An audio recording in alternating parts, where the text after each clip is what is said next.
gimana kabarnya? Sehat? Hari ini kita akan memulai ibadah. Siapkan hati kalian, duduk yang rapi, kita akan memuji nama Tuhan. Sebelumnya kita akan saat teduh. Saat teduh dimulai.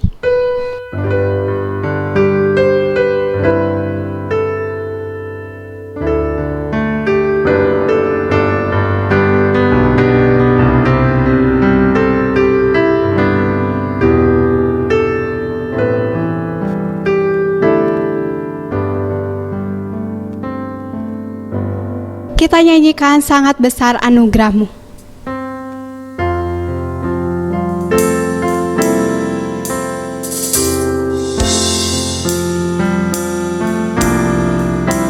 Sangat besar anugerah-Mu yang telah selamatkanku.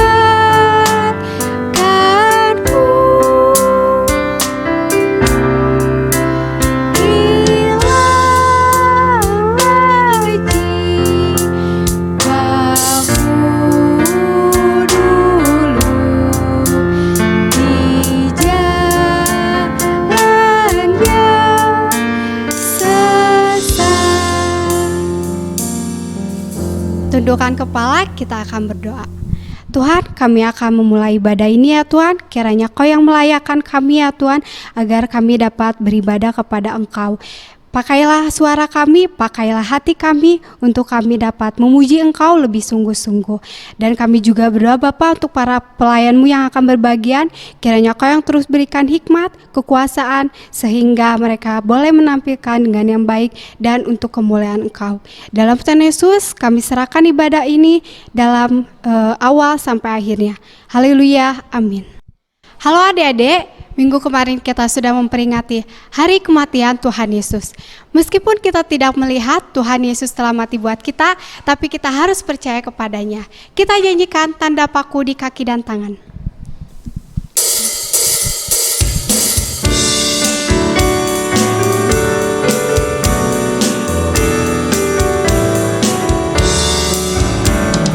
Tanda paku di kaki dan tangan, tanda cinta,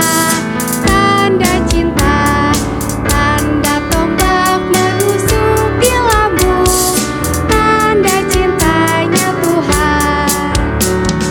Itu semua sudah Tuhan terima, guna tebus hapus dosa kita. Selamat orang yang tidak melihat, tapi percaya juga. Tanda paku di kaki dan tangan, tanda cinta, tanda tombak menusuk di lambung, tanda cintanya Tuhan.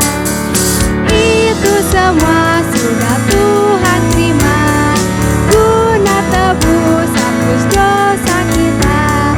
Selamat orang yang tidak melihat, tapi percaya juga. Adik-adik, kita akan mendengarkan sebagian firman Tuhan. Kita lebih sungguh-sungguh siapkan hati kita dan pikiran kita. Kita akan menyanyikan mengiringi Tuhan dalam terang firman-Nya.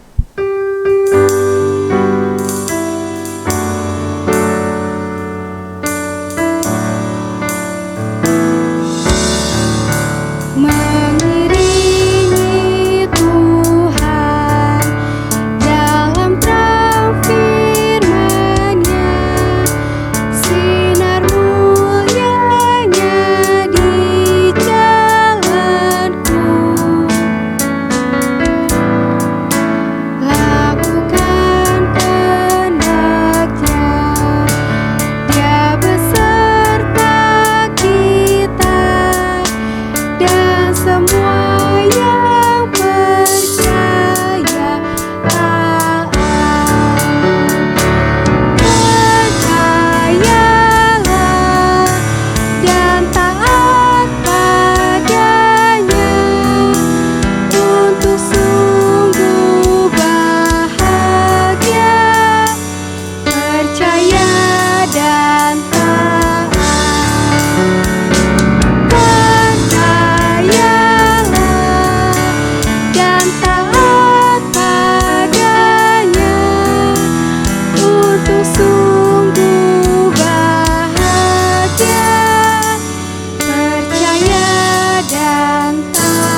kita tundukkan kepala kita akan berdoa untuk firman Tuhan.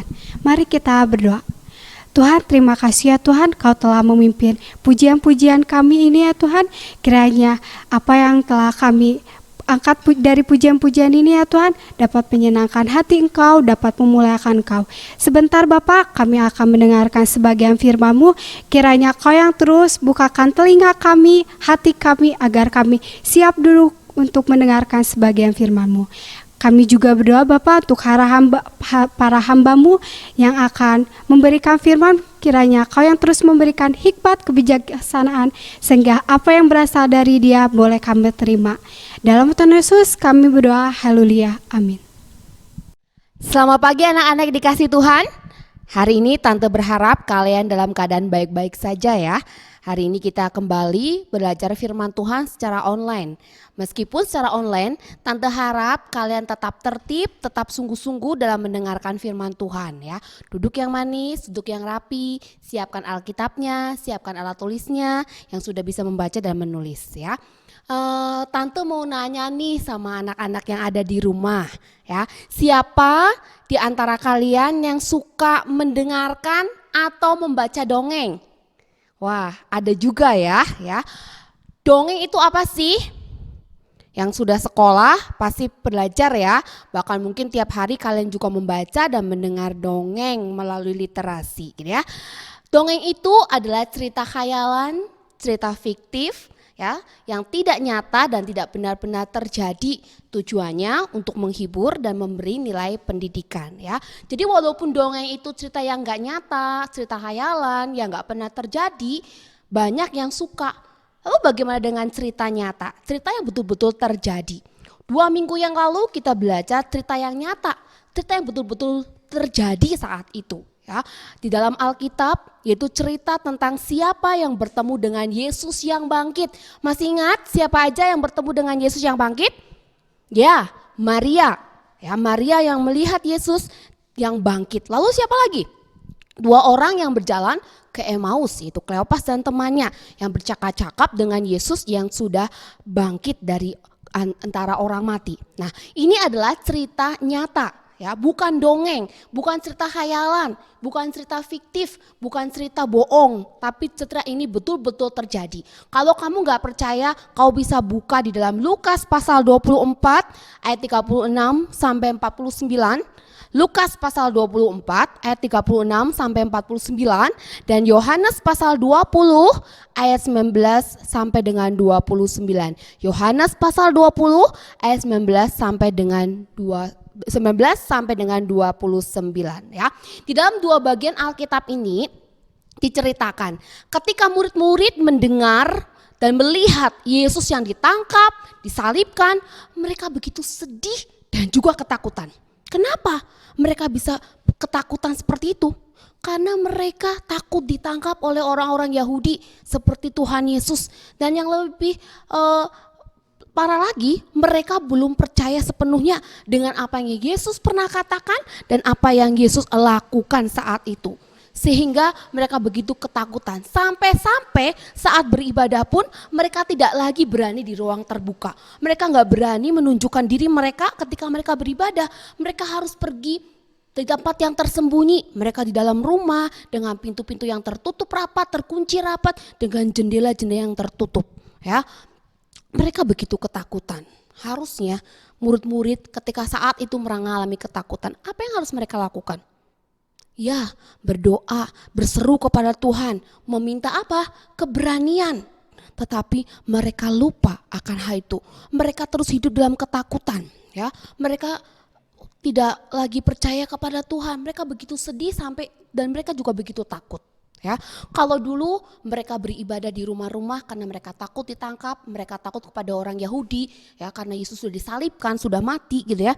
Hari ini kita juga beribadah di dalam rumah, tapi kita bukan takut ditangkap gitu ya, tapi karena kita sedang mengalami wabah penyakit, yaitu virus corona. Ya, nggak masalah kamu beribadah dimanapun, beribadah di rumah pun Tuhan hadir di sana. Yang penting kamu beribadah kepada Tuhan Yesus ya. Maka ketika mereka berkumpul di rumah-rumah, mereka begitu ketakutan, padahal mereka sudah mendengar berita ya dari 2 peristiwa, yaitu ketika Maria memberitahukan kepada mereka bahwa Yesus bangkit, ya, dan juga melalui 2 orang yang percaya ke Emmaus gitu ya, namun mereka tetap belum percaya. Dan ada satu pribadi yang tahu akan hal ini. Ada satu pribadi yang melihat keraguan para murid. Ada satu pribadi yang melihat ketakutan para murid, yaitu Yesus, ya. Yesus akan datang kepada mereka untuk mengusir ketakutan mereka. Maka ketika mereka sedang berkumpul di dalam ruangan yang tertutup dan terkunci rapat, apa yang terjadi? Yesus hadir di tengah-tengah mereka, ya. Ketika mereka sedang di dalam ruangan itu, tiba-tiba terdengar suara, damai sejahtera bagi kamu. Padahal tidak ada suara ketukan, tidak ada suara orang memanggil untuk masuk, tapi ada suara damai sejahtera bagi kamu. Dan orang-orang di dalamnya bagaimana? Mereka begitu terkejut, sekaligus mereka ketakutan. Seperti halnya Maria berpikir bahwa yang menyapanya adalah penjaga taman, atau 2 orang yang berjalan ke Emmaus yang menyangka bahwa Yesus adalah orang-orang seperti kebanyakan dari mereka. Lalu apa yang mereka persangkakan kepada Yesus yang tiba-tiba hadir tengah-tengah mereka, ya? Apa yang mereka sangka? Coba kita lihat, ya, dikira siapa tuh Tuhan Yesus gitu ya. Coba lihat di dalam Lukas pasal 24 ayat 37. Yang sudah bisa baca Alkitabnya dibaca ya. Dikatakan mereka bilang bahwa Yesus itu adalah apa? Hantu, ya. Yesus itu hantu. Mereka bukannya terkejut tapi menganggap Yesus itu hantu. Padahal yang mereka lihat adalah Tuhan Yesus yang sudah bangkit, ya. Dia yang sudah bangkit, ternyata masih ada keraguan di hati para murid-murid. Ya, masih ada keraguan di hati para murid-murid. Mereka belum bisa percaya sepenuhnya bahwa Yesus itu bangkit dari antara orang mati. Sampai Tuhan Yesus tegur mereka. Ya, Tuhan bilang, "Kenapa kalian terkejut? Kenapa kalian meragukanku? Lihat, ini loh, ini aku Yesus. Lihat tangan dan kakiku. Coba kalian pegang. Kau bisa pegang aku? Kau bisa lihat aku? Apakah hantu bisa kalian pegang? Apakah hantu bisa kalian lihat? Bukan, ini aku." Dan Tuhan tanya, "Adakah makanan?" Lalu mereka kasih ikan goreng dan Yesus makan di depan mereka. Ingin membuktikan bahwa Yesus itu betul-betul hidup seperti halnya mereka. Ya, ingat gak kalian? Kata Yesus, ya, "Aku sudah memberitahu kepada kalian sebelum aku ditangkap dan sebelum aku mati, aku sudah kasih tahu bahwa aku akan mengalami penderitaan, aku akan ditangkap, aku akan disalibkan. Tapi pada hari ketiga aku akan bangkit." Kenapa kalian lupa? Kenapa murid-murid sampai lupa bahwa Yesus sudah mengingatkan sebelumnya? Karena mereka begitu takut. Mereka meragukan sehingga rasa takut mereka menutupi ingatan mereka akan perkataan Yesus, menutupi keingatan mereka akan apa yang pernah Yesus lakukan, apa yang pernah Yesus katakan kepada mereka. Takut membuat mereka meragukan Yesus. Ya, jadi janganlah kalian hidup dalam ketakutan yang membuat kalian lupa akan Tuhan, lupa akan firman Tuhan. Ya, apa yang sedang kita takuti saat ini? Seluruh dunia takut kepada virus corona. Kenapa? Karena virus ini bisa membuat kita demam tinggi, bisa pilek, batuk, sesak nafas, bahkan tidak sedikit yang akhirnya meninggal. Tapi jangan sampai ketakutan kita, ya, kepada penyakit virus corona ini membuat kita lupa akan Tuhan, lupa meminta perlindungan Tuhan, lupa meminta pertolongan Tuhan. Bukankah Tuhan berkuasa atas segala penyakit? Ya. Jadi waktu kamu takut, berserulah kepada Tuhan, mintalah pertolongan Tuhan supaya Tuhan memberikan kamu kelegaan, memberikan kamu keberanian. Hanya saja di antara para murid ada satu murid yang tidak hadir, yaitu Thomas. Ya, nggak tahu Thomas lagi kemana, ya. Maka ketika Thomas bersama-sama dengan mereka berkumpul kembali dengan mereka, mereka bilang, Thomas, tahu tidak? Yesus bangkit loh, dia hadir bersama dengan kita, di tengah-tengah kita. Lalu Thomas bilang apa? "Allah, aku gak percaya." Ya, kalau aku belum lihat sendiri, aku nggak akan percaya. Kalau aku belum mencucukkan jariku ke tangannya yang berlubang dan mencucukkan jariku ke dalam lambungnya, aku nggak akan percaya. Ternyata di antara para murid masih ada yang belum percaya. Maka 8 hari kemudian Tuhan Yesus kembali hadir, menampakkan dirinya di tengah murid-murid di mana Thomas berada. Tuhan gak mau Thomas tetap hidup dalam keraguan. Maka Tuhan pun harus meyakinkan Thomas supaya Thomas tidak meragukan dia lagi. Maka waktu semua sedang berkumpul dan Thomas ada di tengah-tengah mereka, Tuhan kembali hadir. Tuhan menyapa dengan damai sejahtera bagi kamu. Orang-orang yang di sana terkejut ya dengan peristiwa yang sama, tapi mereka tidak lagi ketakutan seperti semula. Ya, lalu Tuhan menghampiri Thomas. Ya, lalu Tuhan berkatakan, Thomas, taruh jarimu di sini. Lihat tanganku yang berlubang paku. Cucukkanlah jarimu di lambungku. Kamu jangan lagi meragukanku. Percayalah kepadaku. Aku ini Yesus benar-benar bangkit dan hidup. Kalian ingat? Waktu Yesus disalib, ya dipaku, tangannya dan juga kakinya serta lambungnya ditusuk dengan tombak. Sehingga ada bekas lubang di dalam di 3 tempat tersebut. Ya. Lalu ketika Thomas melihat hal itu, Thomas berseru, ya Allahku, ya Tuhanku. Yesus jawab, Thomas, kamu percaya kepadaku karena engkau melihatku. Saat itu barulah Thomas sadar, ya, dia baru percaya ketika dia melihat dengan mata kepalanya sendiri Yesus itu hidup. Ya, Yesus sudah meyakinkan murid-murid bahwa ia benar-benar bangkit dan hidup supaya mereka benar-benar percaya dan tidak lagi hidup di dalam keraguan. Tapi Alkitab katakan satu kebenaran, ya. Berbahagialah orang yang tidak melihat namun percaya. Thomas harus lihat dulu baru percaya. Murid-murid lihat dulu, bertemu dulu baru percaya. Tapi kita, Tuhan katakan kita adalah orang-orang yang berbahagia. Kenapa? Kita gak pernah melihat Yesus yang ditangkap. Kita gak pernah lihat Yesus yang disalib. Kita gak pernah lihat tangannya yang dipaku. Kita gak pernah lihat kakinya yang dipaku. Kita gak pernah lihat lambungnya yang ditikam dengan tombak. Tapi kamu percaya Yesus betul-betul mati bagi kita, menebus dosa kita, dan kau percaya Yesus betul-betul bangkit? Percaya? Kalau kamu percaya, angkat tangan kalian. Yang percaya, angkat tangan kalian. Taruh di dada, katakan, ya Tuhan Yesus, aku percaya Engkau yang telah mati disalib untuk menebus dosa kami. Engkau yang bangkit pada hari ketiga dan Engkau hidup untuk selama-lamanya. Dari mana kalian percaya? Dari mana kamu percaya? Dari hatimu yang dibukakan oleh Roh Kudus. Waktu kapan? Pada saat kalian mendengar firman Tuhan. Pada saat kamu membaca firman Tuhan. Tuhan bukakan hati kalian untuk kalian percaya. Meskipun kalian tidak pernah melihat hal itu. Kalian belum pernah melihat apa yang Yesus lakukan. Apa yang Yesus kerjakan di dalam dunia ini. Namun kalian percaya. Ya. Sekali lagi Alkitab katakan apa? Sama-sama kita katakan, apa yang Alkitab katakan kepada orang-orang yang tidak melihat namun percaya. Tuhan katakan apa?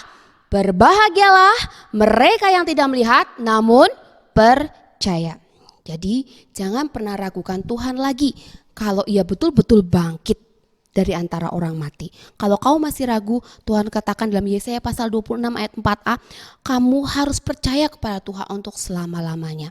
Mari bersyukur kepada Tuhan yang sudah memberikan hati yang selalu mau percaya kepada Yesus dan kebangkitannya. Walaupun kita tidak melihat, tetapi kamu percaya akan firman Tuhan yang kau baca, yang kamu dengar melalui guru-guru sekolah minggu yang Tuhan pimpin untuk memberitahukannya kepadamu. Mari kita berdoa. Bapa di surga, terima kasih untuk firman Tuhan yang sudah kami dengar. Kami sungguh percaya bahwa Engkau sudah mati dan bangkit dari antara orang mati. Kami percaya meskipun kami tidak melihat, karena Engkau memberikan iman kepada kami. Tuhan Yesus, tolong kami melalui Roh Kudus untuk terus tetap mengingatkan kami kepada firman-firman-Mu.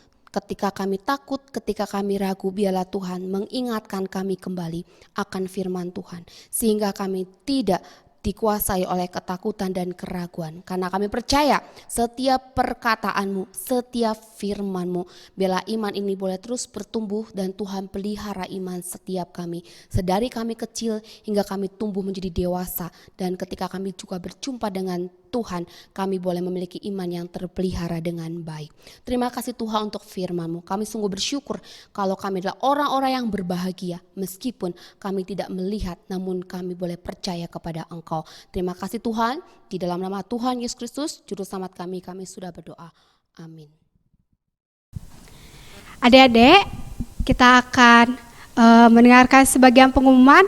Pasang telinga kalian dengan baik-baik ya. Nah, pengumuman tanggal 3 Mei 2020, bagaimana pembacaan Alkitab selama minggu ini? Apakah kalian rajin membaca Alkitab? Kalau masih ada yang bolong-bolong, masih bisa dikejar ya membaca Alkitabnya. Berikut ini jadwal pembacaan Alkitab dalam 1 minggu.